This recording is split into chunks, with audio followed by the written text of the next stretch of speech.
How does the iPhone 12 Pro hold up in 2024? And should you still buy it? Well, in today's video, I'm going to review the iPhone 12 Pro in 2024 and talk about this phone 4 years after its launch. So if you're excited, drop a like down below, subscribe to the channel, roll the intro. So, the iPhone 12 Pro was launched in 2020, and this phone revolutionized the iPhone for the years to come, because it was the first time that Apple introduced this squared-off design. Yes, you might forget, but 2020 was a very, very different time than today, and Apple released this iPhone for the first time on an online event. Yes, September or October of 2020. Do you remember those times, guys? Do you remember? Because I do. And in those weird times, conflicting times, the iPhone 12 Pro, 12 Pro Max, they kind of changed everything for the iPhone. They added 5G, one of the biggest technologies to cellular data in a few years now, and they added this squared-off design. And the squared-off design, you might probably actually don't realize it, but it changed the iPhone forever. It gave it the new ethos for the future. This is the new design trend for the design of Apple products. The iPad started off with the iPad in 2018, now the Mac and the iPhone, and so this is the new design trend that followed for the next few generation of the iPhone 13, the iPhone 14, the iPhone 15, and now the upcoming iPhone 16. They all come from this iPhone 12 design. And so I do believe that the iPhone 12 in 2024 is still very up to date with this design. If you give this phone to anyone in the street that don't really care about tech, they are not techies, they won't be able to tell you which iPhone this is. iPhone 12, iPhone 13, iPhone 14, they're all the same. The only difference is now compared to the iPhone 15s, the newer models, is the rounded off edges, so the contoured edges, like Apple calls it. Other than that, this phone is about the same dimensions, about the same design that the newer iPhones are. This is the phone definitely that is still very up to date with its design, which is not to say that this is better than the iPhone 11's design, because I think it's more premium to hold. Yes, for sure. But after a while, this iPhone's design, the next generation's iPhone's design, it cuts into your hand a bit much. So it's kind of rough to hold in your hand. This was the thinnest iPhone with this design ever, the iPhone 12. Then the iPhone 13 was a bit thicker, the iPhone 14 was even thicker, and now the iPhone 15 is made of titanium. It has a bit of a different design, so we cannot judge that. Other than that, this is the smallest camera bump ever on this design also. So this is the smallest and the least tall camera bump on this design, so it's very flush with the body. You kind of notice it if you look at it directly, like it's extremely flush with the body, and yeah, I like it. This iPhone is in the midnight blue color. It's the color that I had when I used the iPhone 12 Pro in 2020. I love this color. It's actually pretty cool, and after a while, it actually settles in. Oh, there's also the space gray. I thought that the space gray was not as cool on the iPhone 12 Pro as this midnight blue. And I think I'm right. In 2024, 3 years later, I have the same opinion. But let me know down below which one do you prefer, the space gray iPhone or the midnight blue iPhone. This is closer to what we have right now on the iPhone 15 Pro Max, but I would say this is a bit more saturated, a bit brighter and a better blue. Right now, the iPhone 15 Pro Max blue is very, very, very dark. This one, it isn't, so I think I prefer this blue from the iPhone 15s. But yeah, this design again was very iconic. It's still used on the most recent iPhones, so if you buy an iPhone 12 Pro in 2024, you won't feel like you are missing out on something. One big design flaw on the iPhone 12 Pro that at the time we were not considering it, but now, looking on the hindsight, it's Lightning. Yes, this is a big deal breaker for most people and for me also, because Lightning port is already dead. Apple's replaced the Lightning port on the iPhone 15s with USB-C. So if you currently have an iPhone 12 Pro, and you don't really care about Lightning, you have still lots of Lightning accessories at your home, then Lightning is still fine for you. But if you do have an iPhone 15 or used an iPhone 15 and you are thinking of downgrading for an iPhone 12 Pro, keep in mind that you have a Lightning port. Or if you like having lots of USB-C accessories, you are coming up from an Android phone that has USB-C and you are thinking that you want to buy a cheap iPhone, and the iPhone 12 Pro comes up because this iPhone is extremely cheap, it's stainless steel, has a great camera still has an amazing OLED display, and it has the newest design, so you might be attracted to it, but keep in mind it still has Lightning ports, so be careful. I do believe that the Lightning port is important for most people, for myself included, because I really enjoy USB-C, charge up my cameras, my accessories, my computer, my iPad, everything is charged via USB-C, and now I don't need to actually care about one more cable. While the iPhone 12 Pro, if I had to use this phone in 2024, having the Lightning port, which is slow, does not transfer footage as fast, and I mean, it's a single-use cable, so I think I would prefer to have USB-C on the iPhone 12 Pro. But right now, I do believe that the iPhone 12 Pro with this hardware for only $250 is actually a great deal. So, amazing job Apple, future-proofing your devices. If this was a 40-year-old Android phone, it would be on the gutter right now. As for the display, this is the first time that Apple actually put an OLED display on the lower-end iPhones. So the iPhone 12 had an OLED display, and the iPhone 12 Pro also had the OLED display. So you're probably asking, what are the differences between the 12 Pro display and the iPhone 12's display? None. Yes, the only differences between the 12 Pro and the 12's display was the HDR capabilities. Yes, that was it. Other than that, nothing more. This was a bit brighter than the iPhone 12's display. But it was the same OLED display, the same notch. So if you end up thinking the only differences between this iPhone 12 Pro's display and the iPhone 12's display is a bit more brightness, and that's it.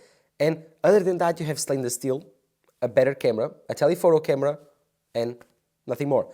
So for $150, $100 more than the iPhone 12, lots of people were choosing the cheaper iPhone because they could not justify spending $150 more for the same storage and stainless steel. And I tend to agree, although I really enjoy the stainless steel iPhone, and obviously the telephoto camera is a really good perk if you like it.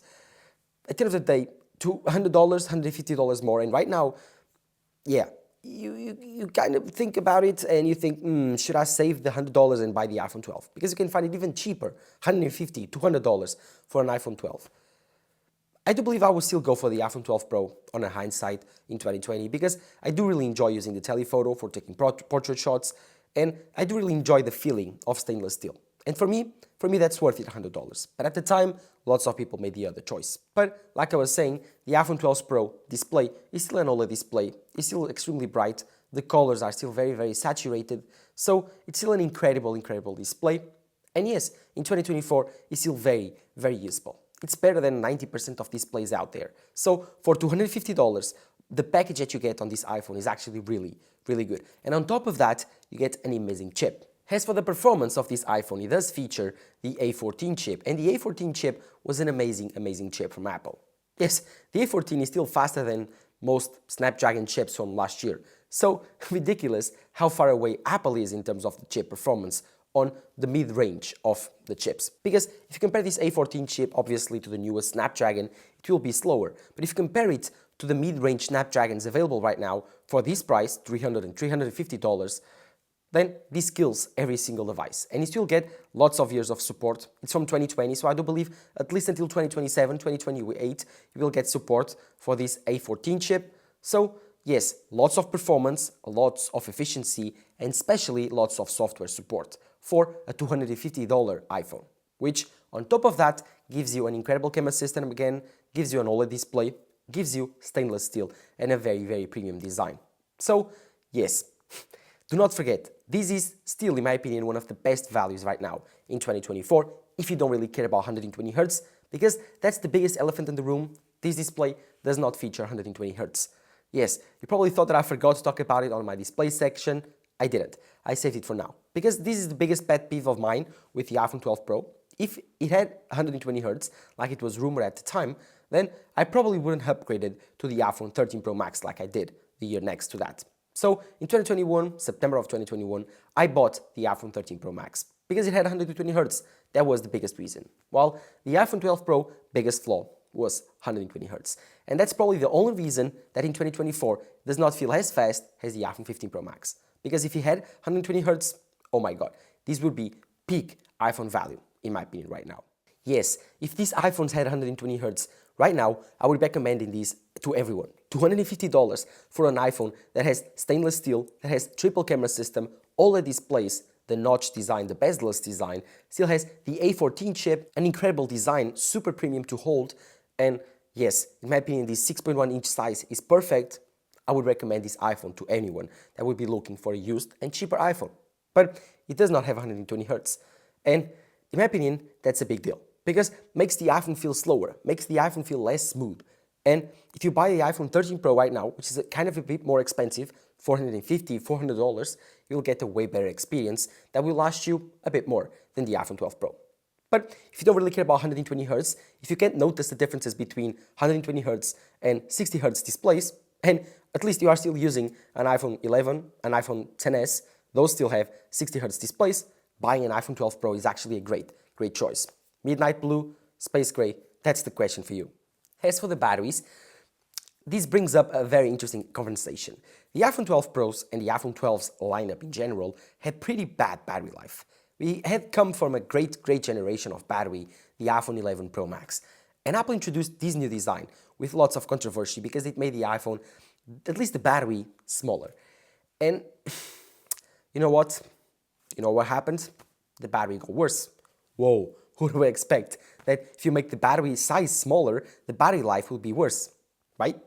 Yes, the battery life was worse on the iPhone 12 Pro and 12 Pro Max, but especially on the 12 Pro. This smaller sized iPhone suffered a lot. At the time, it could barely last a day. Right now, in 2024, depending on the battery health of these phones, you will be getting lots of trouble. This iPhone 12 Pro, if I'm not wrong, is about 85%. Let me just check it. Battery, state of battery, it's at 83, so yeah, look at it, 83% of battery health. And yes, it does last a day if you are very gentle with it. If you are not gentle with it, it will be dead quite fast. So I remember at the time where I was using this iPhone, it lasted me until 8, 9 p.m. and I was a very high power user. I filmed all my videos. This was my first video on the channel. So if you want to see my first video, go into the oldest section and then go see it. It's the unboxing of this iPhone, the iPhone 12 Pro in this midnight blue. Yes, the first video on this channel was made on the iPhone 12 Pro. So this phone brings back memories. It's a special phone for me. It was one of my first big iPhone purchases, and I still have a very kind place it on my heart. But again, right now in 2024, if you don't really like Lightning, if you don't really like 60 Hz displays, I cannot recommend it. And especially with this terrible battery life, if you are a power user, this is not the phone for you. For the sake of durability, this was my example of 2020, and this was also another example for my father from 2020.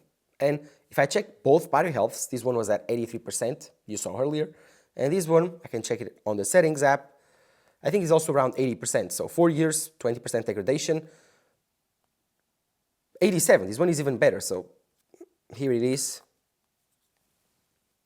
87%. This one was at 83, so yeah, let's see if it gets a bit brighter. This one was at 83, so 87, 83, both of these iPhones had less than 20% degradation in 4 years. So this actually gives you a real demonstration how batteries age in iPhones. It's not that bad as you think. So yes, a great display, great design, stainless steel design, very premium, very compact, small. The bezels are thin and the cameras are really good. The battery life, not the best, but if you can live with Lightning, if you can live with a 60 Hz display, which most people actually can do, then I do believe that the iPhone 12 Pro might be a good option for you right now on the used market. But the biggest question nowadays that lots of people ask when they are buying a phone is how good is the camera? And I do believe that's a valid question because our phones are our portals to the world and they are our eyes for social media and they capture everything. They capture our memories, they capture our lives and they share our lives. And so the cameras are like our eyes. They are very important. So how good are the cameras on the iPhone 12 Pro? Well, the iPhone 12 Pro had a bit of controversy because the iPhone 12 Pro cameras were a bit worse than the iPhone 12 Pro Max. And I gotta say, I noticed the difference. Yes, this iPhone 12 Pro main camera was not as good as the iPhone 12 Pro Max, the sensor was not as big, and the telephoto, well, this was a 2x telephoto, while the iPhone 12 Pro Max was a 2.5x. Other than that, the ultra-wide cameras were the same, and the main sensor was also about the same, the only differences being one was bigger, the other one was a bit smaller. But if you go into the camera app, the biggest thing with this iPhone was actually the HDR recording. So you could record HDR video. Is it a gimmick? I thought so. And I thought that HDR video was a blown out version of the normal video. And until I saw it on an HDR display, I thought like, this is quite big of a gimmick. Then I saw it on an HDR display and I confirmed my suspicions. It's extremely gimmicky. So I've seen it lots of time on my MacBook and You know when you are scrolling through social media, just fine, and it suddenly get blasted off with lots of light from a video? That's an HDR video. Do you like that? Do you think that's a good experience of watching something? You probably don't. But leave it in the comments down below if you do really like to see those HDR videos on your timeline, Instagram feed, whatever. I don't like it, and so I don't use it. Never. On my both iPhones that I have since then. The iPhone 13 Pro Max, 14 Pro Max, and now 15 Pro Max. 3 iPhones that I've had since then, never used HDR video. One thing that I actually use a lot is log on my iPhone 15 Pro Max that this phone cannot film. So the only actually film codecs that you can use is HDR and non-HDR. This shoots 4K 60 frames per second video. That's actually really good. So this is an example of the video on the iPhone 12 Pro. Let me know how it looks in the comments below compared to my Sony a6700. 12 Pro, Sony. 12 Pro, Sony. I think it's pretty great on a studio setting condition. Even outside, I think it's a pretty great camera system. And for video, one of the best on the market still. And for only for like $500, $400, you can't get better than this on the Android side. And this only costs around $250, $300 used. This phone also had the ultra-wide camera, which I think was also not the best, because the ultra-wide camera is about the same on the iPhone 11, and in good lighting conditions, it's a normal ultra-wide, but once you get into a little bit worse lighting conditions, you can instantly see noise on the photos and on the videos. So I'm currently on a good lighting setting on my studio, and this is how the ultra-wide camera looks. Not as good as the main sensor. Both are 12 megapixels, but you can definitely notice the noise on the ultra-wide, while on the main camera the video was clean and very sharp. So yeah, I think that Apple needed to do lots of improvement on this ultra-wide that actually did, but only now on the newer generations with the iPhone 14 and 15. But video on the iPhone was always great. I mean, this was its strong point. As for the photos here, well, they're also great. You can take amazing shots with this iPhone, especially with good lighting. This looks like mirrorless camera shots. If you go into night mode shots, well, it kind of degrades a bit, but it's still very, very up to date. So if you really care about social media and sharing photos, sharing videos, this is still an amazing, amazing option for stories, to use it as your main capture, to use it as your main camera for your Instagram. And if you use it as a tool, it's still an amazing tool. If you want a secondary camera for recording a podcast, if you want something to use as a secondary camera, this iPhone is also a great, great option. And for only like $300, you can use this iPhone also as an action cam. So you strap it at a suction cup and you can strand it wherever you want and use it as an action cam. It's cheap enough to do so. It has very, very high quality with amazing, amazing displays and very good batteries when compared to a GoPro or even a DJI Osmo Action 4. So yes, this iPhone right now in 2024, it still has an amazing camera system for social media. And I do believe that if you have the iPhone 12 Pro, you don't need more than this.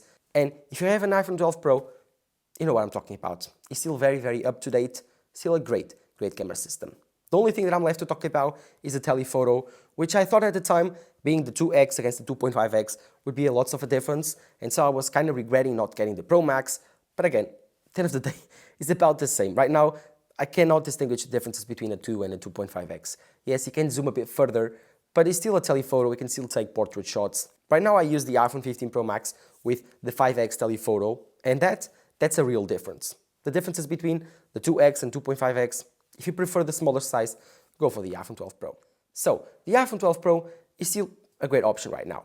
No, it's not the best value iPhone right now, but I think it's still a viable option if you don't have that much money to spend and you are looking to these phones. Yes, they are cheap, they are good, they have amazing displays, great camera systems, the design is still very up to date, they are very, very premium to hold, stainless steel, glass everywhere, and yeah, they are quite cheap, $250, $300, you can get them, amazing deals. So let me know in the comments down below if you do really enjoy the iPhone 12 Pro. Do you own one? Did you ever own an iPhone 12 Pro? Let me know all of that in the comments down below. And if you are interested in this phone, go into the description down below and I will try to put a link for the best deal I can find. And if you buy through there, you will be helping out the channel. Again, this is a completely unbiased review. I don't have any incentive to sell you phones. This is just my opinion on the iPhone 12 Pro. Do you enjoy the iPhone 12 Pro? Did you ever use it? Don't forget to drop a like down below. Subscribe to the channel. Thank you guys for watching. Bye-bye.